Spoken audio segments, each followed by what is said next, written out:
สุ่มประตูด้านในระเบียงขดจะเป็นมุกยืดเข้ามาอันนาเข้าหาปางประทาดเดินขึ้นไปก็สิเป็นระเบียงขดก็คือกำแพงหลอบตัวปราสาทบ่สามารถย่างทะลุหากันได้นี่หินศิลาแรงก็เป็นกำแพงทั้งสองด้านซึ่งก็สามารถเดินเข้าได้ทางเดียวคือสุ่มประตูจากด้านในตัวปราสาทย่างเข้ามา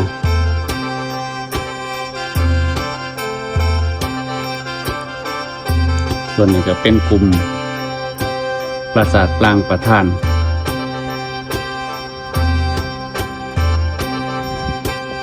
ตั้งบนฐานเดียวกัน3ปรางวัสดุกับประกอบไปด้วยหินศิลาแรงหินศิลาทรายและก็อิฐเรียบพอเป็นอาคารตัวปราสาทตั้งอยู่ตรงกลางบนฐานเดียวกันเรียกว่าปรางประธานหันหน้าไปทางทิศตะวันออกส่วนด้านหน้าของปรางประธานก็จะมีอาคาร2หลังซึ่งจะเรียกว่าบรรณาลัยมีทั้ง2ข้างลักษณะการก่อสร้าง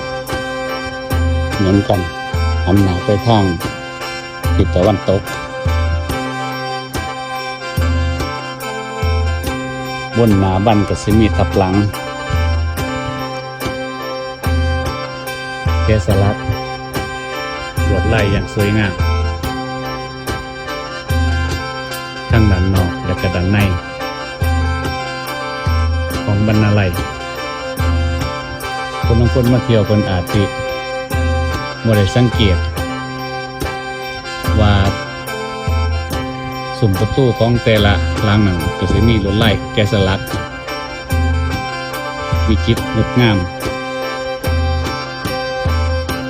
เป็นเรื่องเล่าของศาสนาฮินดูที่ได้ถูกนำมาถ่ายทอดผ่านสถาปัตยกรรมหินแกะสลักบนหน้าบั้นของปราสาทและก็บนตัวปราสาท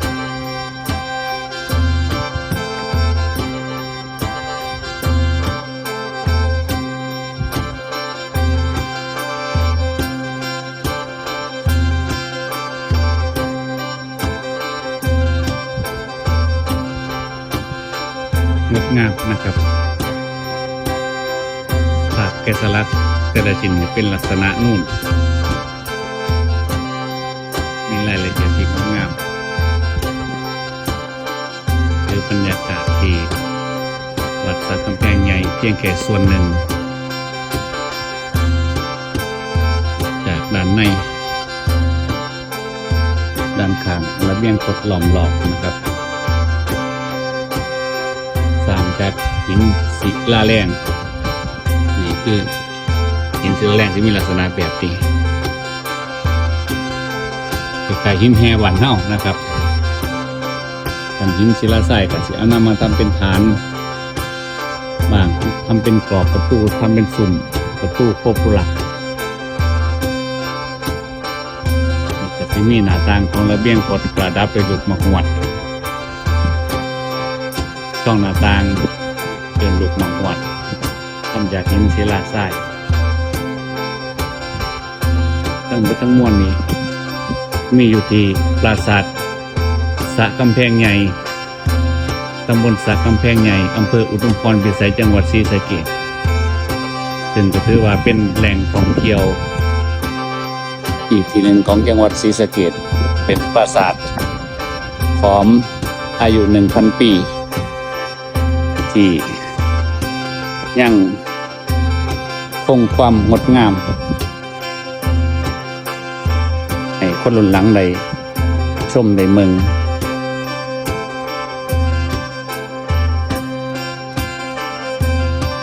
มีโอกาสก็ลองแวะมาเมืองมาชม นะครับ เข้าได้ตลอด 24 ชั่วโมงในตัวปราสาทนี่เพิ่นสิให้ย่างเขามาชมได้ขึ้นมาชมได้สามารถถ่ายภาพเก็บไว้เป็นที่ระลึกได้นะครับแต่ว่าคันแม่นว่าสิเฮ็ดกิจกรรมอีหยังก็ตาม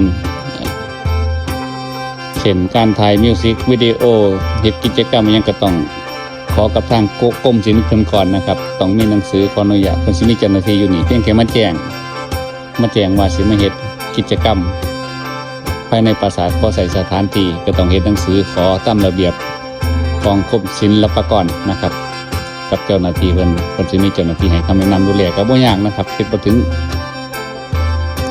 30 นาทีก็แล้วก็แม่นว่ามีปากกามีหยังอุปกรณ์มาครบนะครับสวยงามนะครับ